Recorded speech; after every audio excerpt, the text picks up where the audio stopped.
Lockdown से पहले गीता के घर का नजारा कुछ ऐसा था कि रोहन ऑफिस जाता था और शिविन स्कूल। जिनके घर से जाने के बाद गीता काम खत्म करके बाकी समय आराम करती थी। लेकिन लॉकडाउन के बाद ऑफिस और स्कूल घर में ही खुल गए और इससे गीता का हाल वो तो आपको देखने में ही मजा आएगा।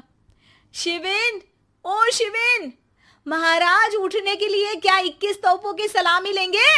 अरे बिस्तर से बाहर निकल, ऑनलाइन क्लास स्टार्ट होने वाली है।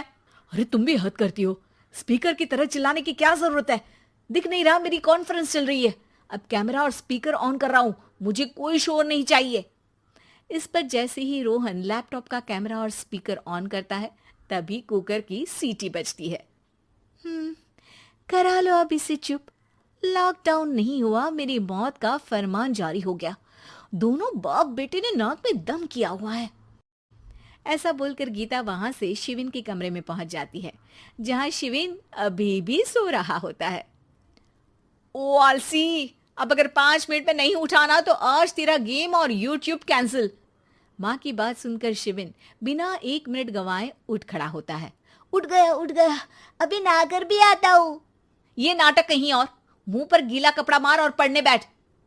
शिविन की ऑनलाइन क्लास स्टार्ट हो जाती है, जिस पर गीता उसे वहां बिठाकर रसोई में चली जाती है। थोड़ी देर में उसे कमरे से कुछ आवाज सुनाई देती है, जिसे सुनकर वो कमरे में वापस आती है।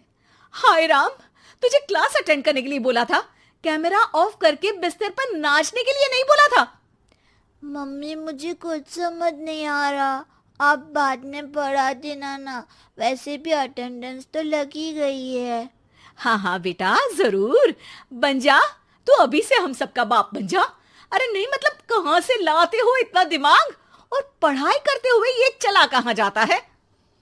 नाइस क्वेश्चन, दिमाग से पूछकर बता दूंगा। शिविन की बातों से परेशान होकर गीता उसे मारने के लिए जैसे ही आगे बढ़ती है तभी वो कमरे से बाहर भाग जाता है। अब शिविन आगे और गीता हाथ में चप्पल पकड़े उसके पीछे पीछे पूरे घर में दोनों घूम रहे होते हैं। इसी बीच वो रोहन के पास पहुंच जाता है और शिविन को मारने वाली चप्पल रोहन के लैपटॉप पर जाकर गिरती है। ओए माँ! मम्मी, अब पापा को चप्पल मार रही हो? वो आज तक के रिपोर्टर, चुपचाप जाकर क्लास अटेंड कर ले, नहीं तो अगली तेरे पीछे लगेगी। इस पर शिविन वहां से चला जाता है, जिसके बाद रोहन गीता से कहता है, इस सर्कस के लिए कुछ बोलना चाहोगी? अरे क्या करूं, जब से तुम दोनों घर में रहने लगे हो, घर अपने आप ही सर्कस बन गया है और मैं तुम्हारी नौकर। कभी बेटी को संभालो तो कभी बाप के नखरे उठाओ।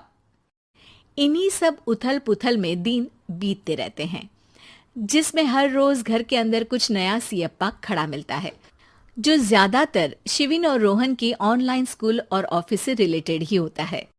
एक सुबह, शिविन चल उठ, आज की क्लास जल्दी है। कैमरा ऑफ करके आप अटेंड कर लो। अरे ऐसे छित्तर पड़ेंगे, दादी नानी सब एक साथ याद आ जाएंगी। गीता की लाख मशक्कतों के बाद क्लास तो खत्म हो जाती है, लेकिन उसके बाद शिविन फोन इस्तेमाल करते हुए इंस्टाग्राम रील बनाने लगता है। रसोड़े में कौन था? तुम थी, मैं थी, कौन था? कौन था? हाँ, मैं गरीब हूँ। अरे ओ गरीब के बेटे, आजा, मैं बनाती हूँ तुझे गरीब। मैं बताती हूँ रसोड़े में कौन था। पढ़ाई करने बोलो तो इनकी माँ मर जाती है, और ये पागलपंतियां जितनी मर्जी करा लो। गीता शिविन को डांट रही होती है, तभी रोहन बीच में बोल पड़ता है। अरे बच्चा ही तो है, इतना गुस्सा क्यों कर रही हो? बेटे का साथ देने की इसी एक कोशिश में अब शिविन के साथ साथ रोहन भी गीता के गुस्से की सूली पर चढ़ जाता है। अगर बेटे पर इतना ही प्यार आ रहा है तो इसे क्लास अटेंड क्यों नहीं कराते, इसका होमवर्क क्यों नहीं कराते? उस समय तो बहुत जल्दी मीटिंग आ जाती है, वो काम मैं करूं और यहाँ इस बेफिजुली की चीज में तरफदारी करके बन जाओ महान। हे भगवान, कोई तो इनके ऑफिस और स्कूल खुलवाओ, मैं इन्हें और घर में नहीं सह सकती।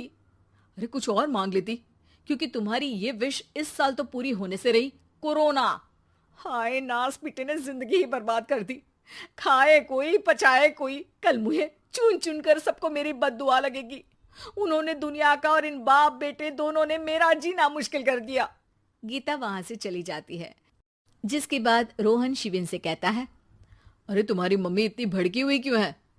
आपकी वजह से पूरा समय घर में रहते हो और उस पर कोई काम कराने की जगह बस ऑर्डर देते रहते हो। अच्छा बेटे, सारा इल्जाम मुझ पर? पूरा दिन तो वो तुम पर ही चिल्लाती है। हाँ, मतलब दोनों का 50-50 है, कुछ करना पड़ेगा। वो कहते ना, make the best out of worst. I have an idea. वैसे तुम्हारी माँ सही कहती है, बहुत जुबान चलाने लगे हो, कम बोला करो। अगली सुबह रोहन और शिविन अपनी गलती को सुधारने के लिए गीता के उठने से पहले घर का आधा काम खत्म कर देते हैं, जिसे देखकर गीता खुश हो जाती है और फिर बाकी बचा काम वो तीनों मिलकर पूरा कर लेते हैं।